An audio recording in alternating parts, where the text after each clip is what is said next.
I think you know who I am. I'm Jeanine Pirro. I am now the United States Attorney for the District of Columbia. And on May 22nd, I stood at this very podium to announce the initial charging of Elias Rodriguez, 31 years old, of Chicago, Illinois, to a community that was reeling because of one person's actions.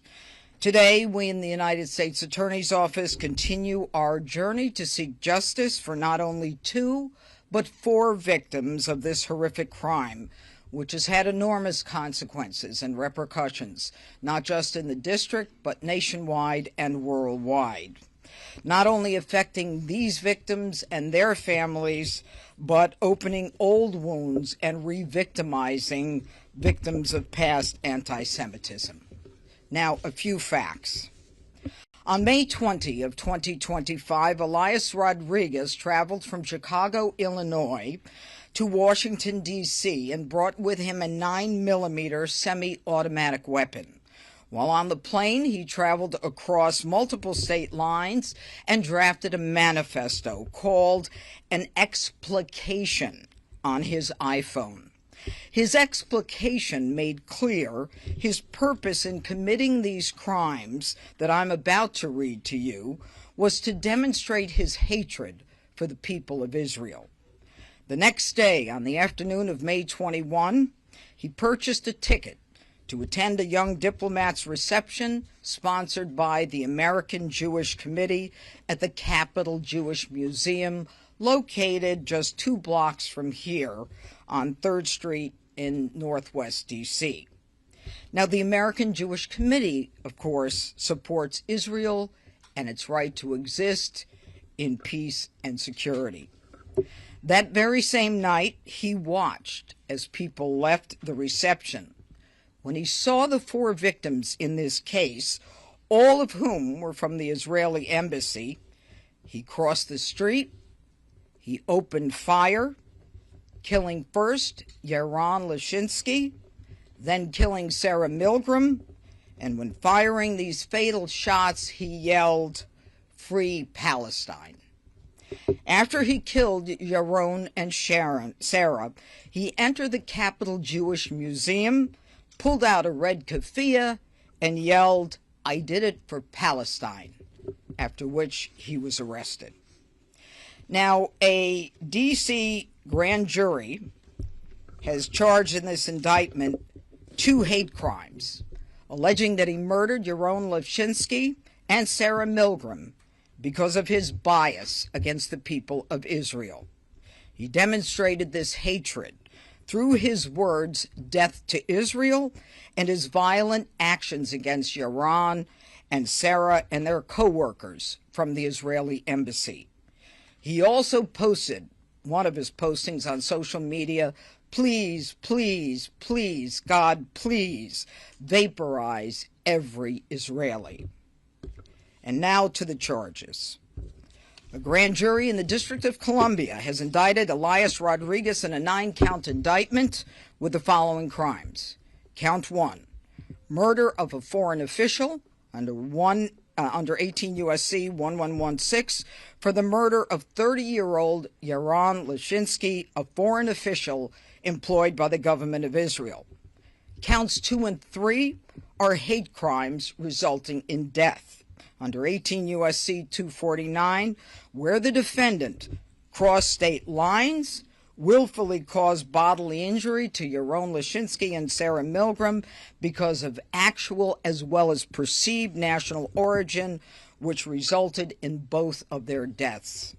Counts 4 and 5, the discharge of a firearm during a crime of violence causing the death of a person through the use of a firearm.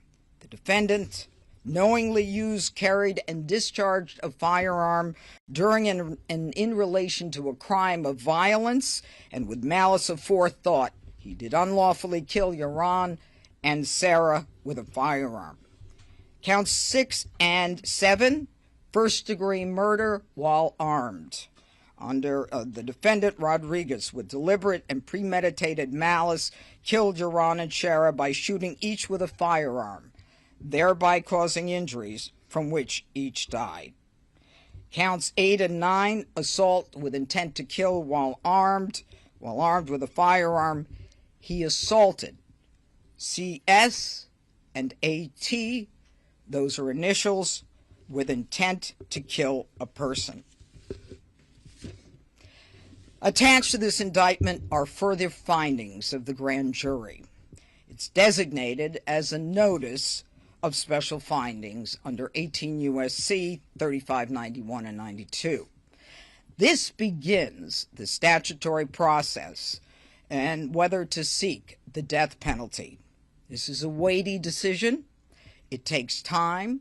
There will be a rigorous process, after which the capital case section in the Attorney General's office will advise the Attorney General, and the Attorney General herself will make a decision regarding whether or not this office will seek death against Elias Rodriguez.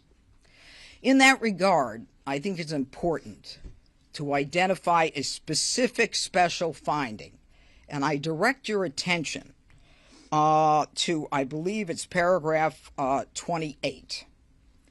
Rodriguez committed an offense against Sarah Milgram in an especially heinous and cruel and depraved manner, in that it involved serious physical abuse to Sarah Milgram, who was particularly vulnerable due to infirmity.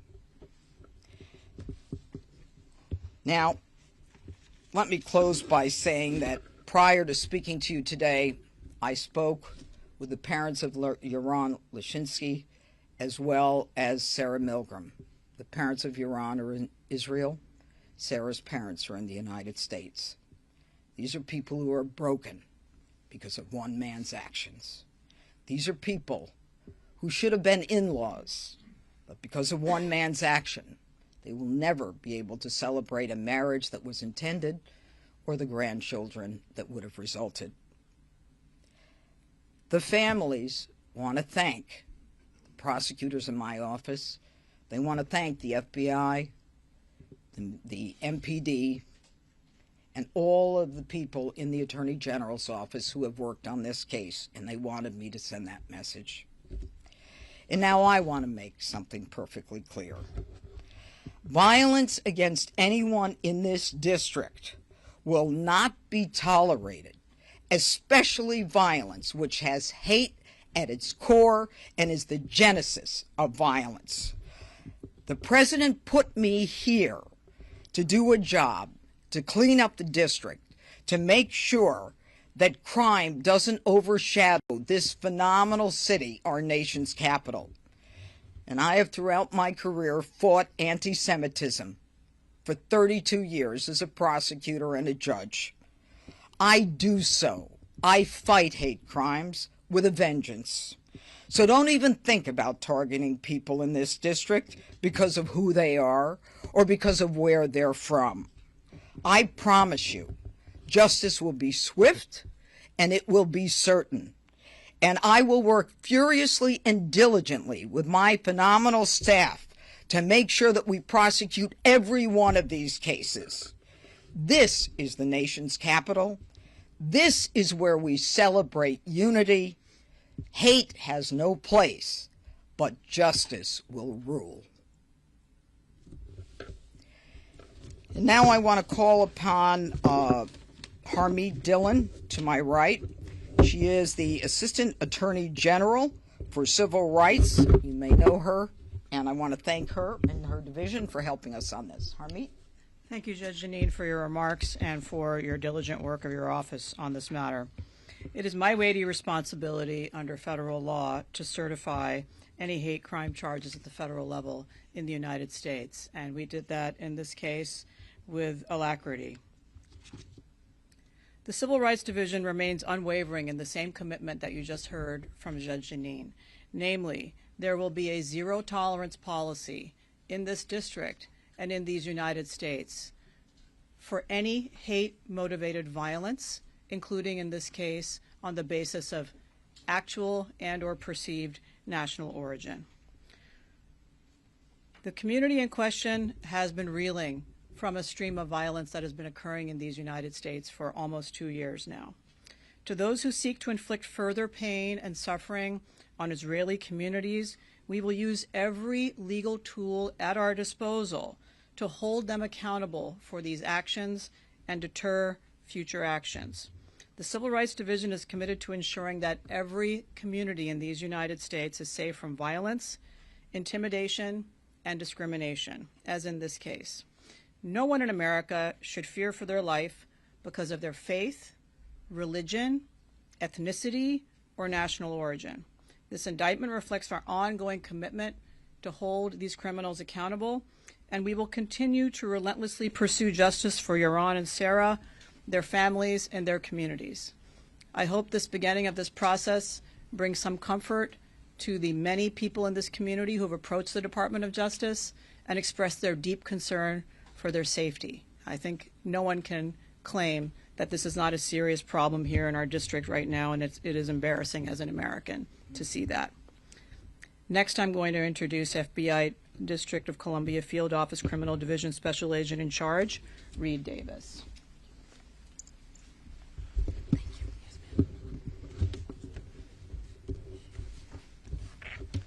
Thank you, Judge Pirro.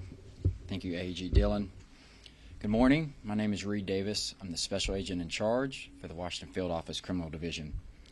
Today's announcement is a major step forward in our partners in the FBI's efforts to seek justice for the victims and the families of the horrific act at the Capitol Jewish Museum on May 21st. Since that tragic night, our FBI and DOJ victim specialists have forged relationships with the surviving victims and the families of the young couple who were ruthlessly murdered. They have maintained close contact and kept them apprised of significant investigative milestones in the case, and these victim specialists will remain in contact with the families until justice is served. FBI investigation to date indicates that the subject acted alone with the intent to commit a violent act in the District of Columbia.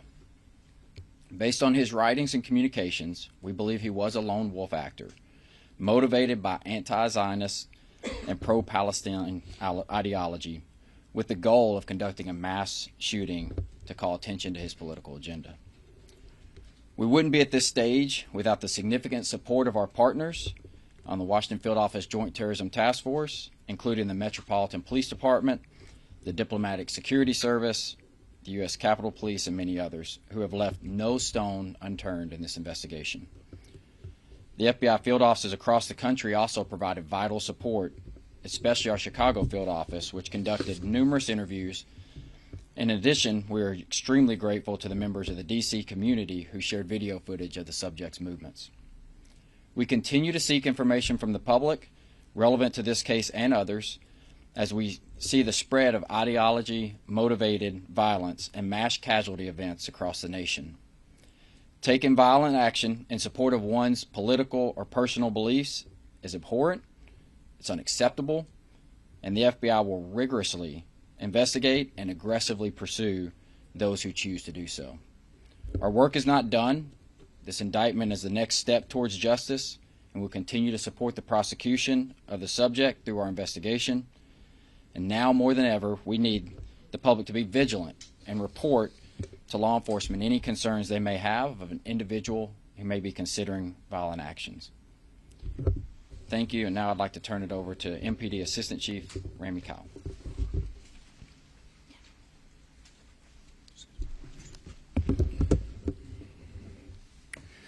Good morning. I'm Assistant Chief Rami Kyle of the Investigative Services Bureau at the Metropolitan Police Department. Since our officers apprehended Elias Rodriguez and recovered the murder weapon moments after the shooting, our homicide detectives have tirelessly pursued justice. MPD has a solemn obligation of investigating every homicide occurring in the District of Columbia, a duty we do not take lightly. Our detectives work closely with our partners at the FBI Washington Field Office as this case progressed and as the investigation traveled outside of our city and outside of our jurisdiction. The charges unveiled here this morning underscore our collective commitment to ensuring Rodriguez faces the maximum punishment possible. Calling this a shooting alone doesn't begin to describe the vicious and hateful attack. Rodriguez traveled halfway across the country, came to our city with the intent to murder people simply because of who they are, what they believed, and where they came from. Hate has no place in our community. We continue to stand shoulder to shoulder with all those impacted by the loss of Yaron Lashinsky and Sarah Milgram. MPD strongly supports the religious community here in Washington, D.C. We have maintained a heightened presence at religious institutions, and we are in regular contact with leaders of all faiths and work to safeguard our houses of worship. As always, we remind our community to remain vigilant and immediately report any suspicious activity.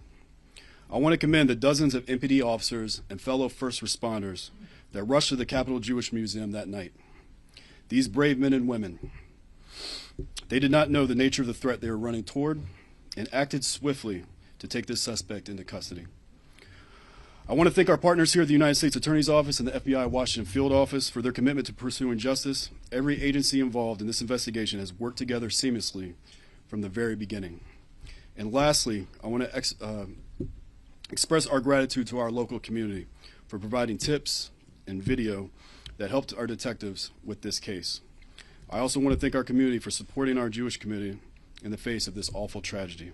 Thank you, and I'll now turn it back to Judge Pirro. Thank you. Okay. Any questions? Can you clarify as far as the death penalty is concerned? I'm unclear. Are you recommending to the Attorney General that the DOJ go ahead with this death penalty designation, or is this something that you're saying flat out that you're seeking the death penalty? Okay. Thank you for the question. And what the special findings attached to the indictment, and if you get a copy of the indictment, you'll find it, is an indication that there is a process that we are considering right now. And the Department of Justice has a very rigorous internal process for determining and reviewing cases to determine whether the death penalty is appropriate. The capital case section is responsible for conducting the review. The review includes an examination of all the evidence and of the charges.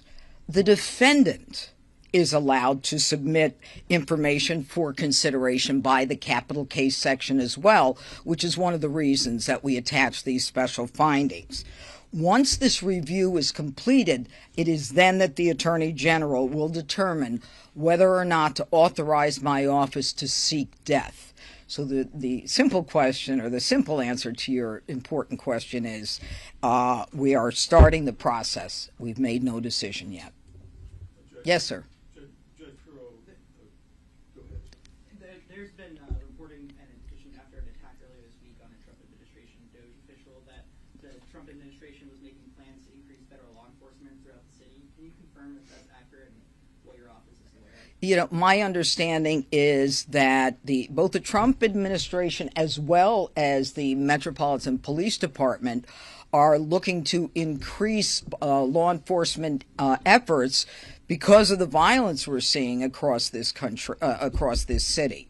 I'm not sure specifically what you're referring to, but we just have too much crime. I just want to ask you. Hold on. Go ahead. There's a new FBI report saying that anti-Semitic crimes have gone up 70%. This is the highest number against any religious group. Given your announcement today, do you envision any enhanced prosecution efforts, deterrence efforts? Give us some context about that. Look, I think your question is an important one, and it makes it clear that we have a problem with anti-Semitism in this country, and the statistics bear that out. And I think now more than ever, we are seeing increased numbers. So what does that mean? What it means, if you can get from, my tone, we're going to be very aggressive. You heard from the FBI, the MPD. We're going to look for these cases. We're going to prosecute these cases to the full force of the law. It's a problem, and we're not going to tolerate it. Anti-Semitism has historically been one of the biggest scabs in the world that keeps getting picked on and picked at.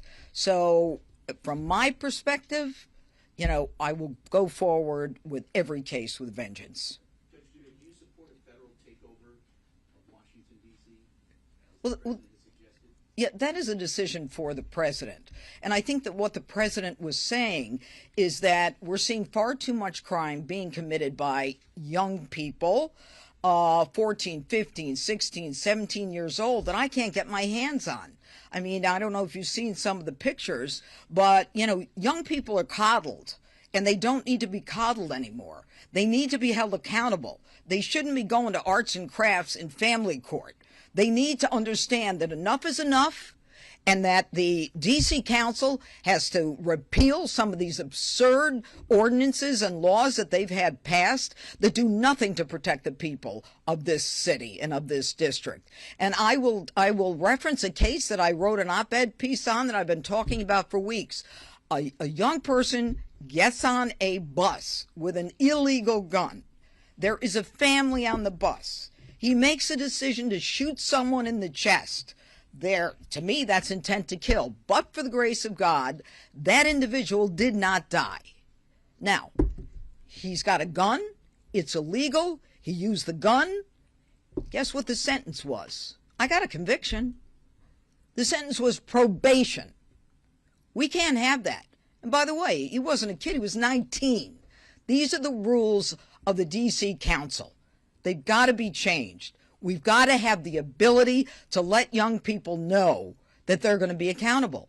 And if you look at some of these pictures of these kids being beaten by crews and bloodied up, and you want to tell me that, you know, it's only a kid who did it, no. Take a look at the bloodied up face and body, and you'll know that it's more than little kids doing this kind of thing. Are you trying to get your office to take over what Brian Schwab is doing? Do you want to take over juvenile justice here? I'm not trying to do anything vis-a-vis Brian Schwab. All I want to do is clean up D.C. That's why the president put me here.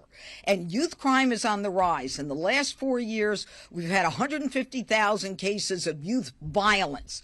Okay, 4 years ago. Now it's close to 500,000 cases of youth violence. We've got D.C. as one of the highest murder rates in the country. So we can talk about crime going down, but going down from where? So, I mean, this is something that is a whole other issue. Today is about this indictment and making sure that if you intend to commit a crime of anti-Semitism or hate, we're coming for you. You spoke to your own and Sarah's parents. Have they taken a position on whether they want the Justice Department to seek the death penalty? And separately, Steve Jensen was supposed to be up there alongside you announcing this today, but he's been fired. Do you have any explanation why? Okay, I'm going to talk about Sarah and Yaron's parents. I spoke to them, and I told them that the process is beginning, that they will have an opportunity and a right to put their input into what decision is ultimately made. Okay, and I'm not going to talk about politics today. I'm talking about crime. I'm talking about hate crimes, and that's the extent of it. Okay. The reporter was asking the question. There's word that there are going to be more federal law enforcement, including perhaps National Guard, on the streets of D.C. today and tomorrow as a result of some of this recent violence. What is your reaction, or can Assistant Chief? Do you know that to be a fact? I know that there is an effort to increase law enforcement based upon what we've seen. But I also know that today is about the Lashimskis and Sarah and two other victims whose lives are forever changed because of one individual's decision to come to this city and create a ripple effect that has rippled throughout the world. And that's enough on the other stuff. Okay? Could we ask Assistant Chief Kyle for his reaction to that? More federal law enforcement? Could you come to the microphone? No, I'd rather we talk about Lashimski. You can call him later. I'm done. Follow up on the cases, you mentioned specifically Rodriguez's actions towards Sarah being the reason why you would. Can you elaborate a little bit more on that? I know you mentioned it. Yeah. No, I can't. That will come out at trial. But I refer you to that part of the special findings. It's horrific. Thank you all very much. Okay. Take care. Thank you.